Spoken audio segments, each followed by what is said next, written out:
እግዚአብሔርን ለማምለክ እንኳን ፖለቲካ ያስፈልጋል። ለየት ያለ ሐሳብ ነው አይደል? ከዛ በፊት ግን እንዴት ናችሁልኝ? ሰላም፣ ፍቅር፣ ጤና ከናንተ ጋር ይሁን። በያላችሁበት ሰላማችሁ ብዝት እንዳለ አልጠራጠርም። ይሄ ኢትዮጵያ ውስጥ አይነኬ ከሚባሉ ርዕሰ ጉዳዮች መሃል አንዱ ነው ፖለቲካ።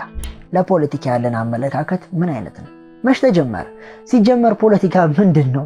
እነዚህን ጉዳዮች ቆም ብሎ መጠየቅ የሚፈልግ ትውልድ አለ ብዬ አሁን ላይ አላምንም። ለዛ ነው ይህችን ጽሑፍ ይዤላችሁ የመጣሁት። እውነቱን ለመናገር ይህንን ጽሑፍ ያገኘሁት ሶሻል ሚዲያ ላይ ሲዘዋወር ነው። አነበብኩትና ስለወደድኩት የሚጨመረውን ጨምሬ የሚቀነሰውን ቀንሼ ለምን ለእናንተ አላጋራችሁም በማለት አነሳ አድርጌ ይዤላችሁ መጣሁ። እግዚአብሔርን ለማምለክ እንኳን ፖለቲካ ያስፈልጋል። ለፖለቲካ ያለን መጥፎ አመለካከት መቀየር አለበት። ምክንያቱም መሪው ኃይል ፖለቲካ ነው። እግዚአብሔርን ለማምለክ እንኳን ፖለቲካ ያስፈልጋል። ለመፈላሰፍም ሆነ ለማልቀስ ጥሩ ፖለቲካ ያስፈልጋል። ፈጣሪን ለማምለክ ጭምር የምነሳሳለትን ሀገር ሲያሻው ያለም ጭራ ሲያሻው ያለም ቁንጮ ማድረግ የሚችለው ፖለቲካ ነው። ያው የቻይናው አባት ማኦ ሴቱንግ ነበሩ ይህን ሐሳብ የተናገሩት።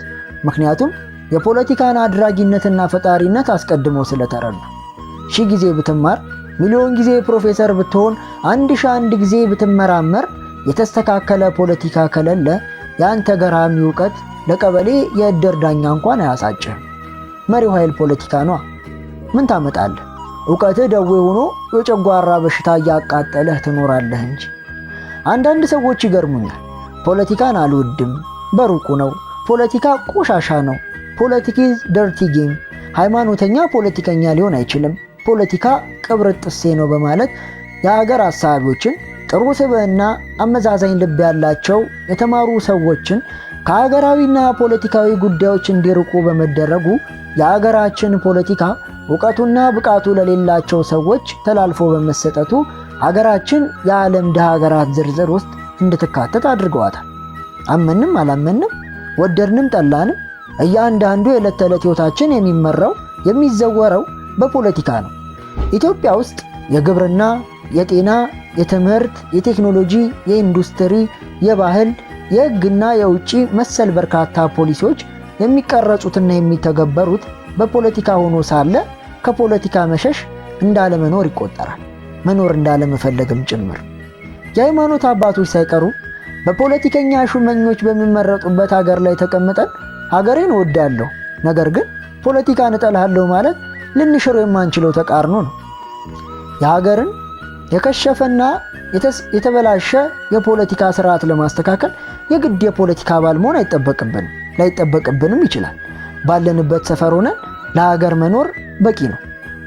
ለመፈላሰፍ፣ ለመመራመር፣ ለመጻፍ፣ ለማበድ፣ ለመደሰት፣ ለማልቀስ፣ ለመንቀሳቀስ፣ ለማግባት፣ ለመውለድ፣ ለመራቀቅ፣ ለቲያትርም፣ ለፊልሙም፣ ለመዝፈንም፣ ለመጠጣትም፣ ለመብላትም፣ ጥሩ ለመልበስም፣ ቤት ለመስራትም፣ ለመተንፈስም ወዘተረፈ ጥሩ ፖለቲካ ስርዓት ያስፈልጋል። ፖለቲካን ከመጽሔፋችን የተነሳ ከፖለቲካ ነፃ የሆነ ቧልትና ፌዝ አካባቢያችንን አየር ተቆጣጥሮታል። ይህ ማህበራዊ ሚዲያና እድር ወይም የመገናኛ ሚዲያ ከፖለቲካ ነፃ ነው በማለት ሀገርን ያክል ክቡድ ነገር፣ ትውልድን ያክል የሀገር ካስማ እንጦሮጦስ እየወረወር ነው። ሁሉም እንቶ ፈንቶ ተሞልቷል። የፖለቲካ ስርዓታችንን ለማንጋትና ለማቅናት ሁሉም ዜጋ ኃላፊነት አለበት። በድንቁርና ላይ ለማመጽ የተሻለ ሀገርን የሚቀጥል ትውልድ ለማስከበርና ለማስፈን እንዲሁም ለማስቀጠል የተስተካከለ ፖለቲካን የሚረዳ ዜጋ ያስፈልጋል። እንዴት አገኛችሁት? ሐሳቡ ከሞላ ጎደል ለፖለቲካ ያላችሁን አመለካከትና እሳቤ ይቀይራል ብዬ አስባለሁ። በቀጣይ ስለ ፖለቲካ ሰፋ ያለ ትንታኔ የምትፈልጉ ከሆነ የት ተጀመረ፣ በማን ተጀመረ፣ በምን ምክንያት ተጀመረ የሚሉትን ጉዳዮች ማወቅ ከፈለጋችሁ ኮሜንት ላይ አሳውቁኝ። ሰፋ ባለ ቪዲዮ እመለስበታለሁ። እስከ ቀጣይ ሳምንት ድረስ ቸር ሳምንት ይሁንላችሁ። መልካም ጊዜ፣ መልካም ዓመት ይሁንላችሁ። ምርታማ ትርፋማ እንድትሆኑ እመኝላችኋለሁ። እኔንም ደግሞ 200,000 300,000 በስነ ጽሁፍ ቤተሰቦችን እንዳፈራ ሰብስክራይብ በማድረግ እንድታገዙኝ ስል በትህትና ጠይቃለሁ። ሰላም፣ ፍቅር፣ ጤና ከእናንተ ጋር ይሁን። ሰናይ ተመኘሁላችሁ።